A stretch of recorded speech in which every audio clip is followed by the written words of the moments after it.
BJP সরকার আগের আসার পর থেকে ইনভেস্টমেন্ট শুধু বাড়ছে না, ইনভেস্টমেন্টের কমিটমেন্ট বাড়ছে। তারা প্রতিনিয়ত দেখা করেছেন।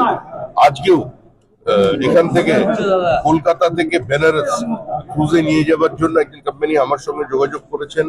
এরপরে সেমিকন্ডাক্টর ইন্ডাস্ট্রিতে ইনভেস্ট করবেন বলে মানুষজন এসেছেন। রিলায়েন্স আমাদের সঙ্গে কথা বলেছে। পূর্ণেন্দু চ্যাটার্জি দুবার আমার সঙ্গে দেখা করেছেন, মুখ্যমন্ত্রীর সঙ্গে দেখা করেছেন। সমস্ত স্ফিয়ার থেকে, রাজ্যের ভারতবর্ষের সর্বত্র থেকে যারা ইন্ডাস্ট্রিয়ালিস্ট আছেন তারা আসতে চাইছেন, এবং অনাবাসী ভারতীয় যারা ভারতবর্ষের বাইরে আছেন, নিজের জায়গায় প্রতিষ্ঠিত হয়েছেন, তারা আবার দেশে ফিরতে চাইছেন, এখানে ইনভেস্ট করতে চাইছেন। আমরা তাদের কাছেও আহ্বান জানাচ্ছি, বিশেষ করে অনাবাসী ভারতীয়দের কাছে, যে যারা বিভিন্ন দেশে গিয়ে নিজেদের প্রতিষ্ঠিত করেছেন তাদের মেধা দিয়ে, এবং আজকে তাদের অর্থবল মানে ঈর্ষা করার মতো সেখানকার মানুষদের কাছে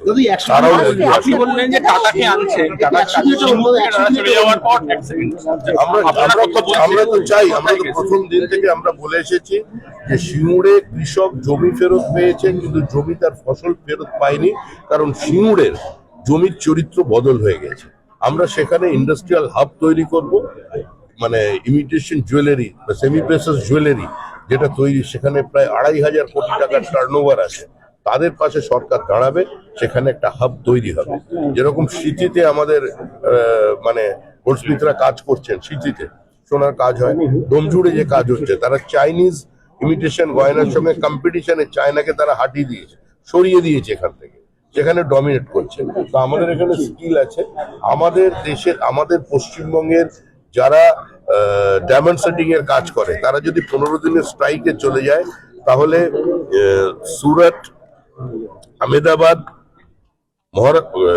মুম্বাই, দিল্লি, সেখানে ব্যবসা বন্ধ হয়ে যাবে।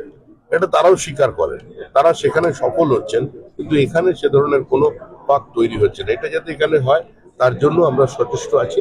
আমাদের লক্ষ্য একটাই, যে পশ্চিমবঙ্গে ভারী শিল্প নিয়ে আসা, ক্যাপিটাল ইন্টেন্সিভ ইউনিটের সঙ্গে সঙ্গে লেবার ইন্টেন্সিভ ইউনিট একইভাবে আসে, তার মধ্যে সামঞ্জস্য রেখে নিয়ে আসা। এসইজেড কে আরো সফল করে তোলার জন্য সেখানে আধুনিকীকরণের প্রয়োজন। কেন্দ্রীয় সরকারও সেটা নিয়ে চিন্তা ভাবনা করছে, এবং ট্যুরিজমের ক্ষেত্রে সেখানে উত্তরবঙ্গে সেখানের উপরে আমরা জোর দিচ্ছি। আমাদের এখানে বড় হোশিয়ারি পার্ক বা টেক্সটাইল পার্ক তৈরি করবার ব্যবস্থা, তার জন্য আমাদের কাছে মানুষজন আসছেন। সবাই এসে, কেউ কেউ আমার সঙ্গে দেখা করছে, কেউ মুখ্যমন্ত্রীর সঙ্গে দেখা করছে। আমরা সমস্ত আলোচনা করে, কারণ আমার কাছে আসছেন এই কারণেই, আমার কাছে তো আসার কথা না, সরকারের কাছে আসার কথা। আমার কাছে এ কারণেই আসছেন, কারণ পশ্চিমবঙ্গ সম্পর্কে মানুষের একটা ধারণা আছে যে এখানে রাজনীতির অনুপ্রবেশ এবং দলের অনুপ্রবেশ সর্বত্র থাকে, প্রবেশ। তো আমি প্রথম দিনই এটা বলে দিয়েছি যে আমরা পশ্চিমবঙ্গে যে একটা সরকার তৈরি করেছি, সেটা পশ্চিমবঙ্গ রাজ্য সরকার। সুতরাং দল সরকারকে নিয়ন্ত্রণ করতে পারবে না, কিন্তু তারপরেও এসে আমার সঙ্গে বিভিন্ন শিল্পপতি প্রথমে দেখা করে তারপর সরকারের কাছে যাচ্ছেন। তারা জানতে চাইছেন ভবিষ্যতে সরকার সহযোগিতা করলে তারা ইনভেস্ট করবে, কিন্তু দল কি করবে, পার্টি কি করবে, সেই জন্য তারা আসছে।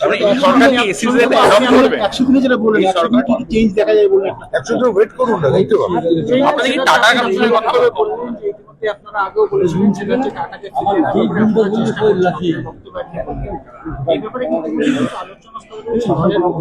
আলোচনা স্তরে রয়েছে, সরকার কাজ করছে। নিঃসন্দেহে একটা ভুল মেসেজ গিয়েছিল যে West Bengal investment friendly state নয়। যারা বলতেন বেঙ্গল বিজনেস, বিজিবিএস এর মঞ্চে দাঁড়িয়ে যারা কমিটমেন্ট করতেন সরকারকে সার্টিফিকেট দিতে, তারাই গত 10 বছরে ভিন রাজ্যে বিনিয়োগ করেছে। এ রাজ্য থেকে ফ্লাইট অফ ক্যাপিটালকে বন্ধ করতে হবে।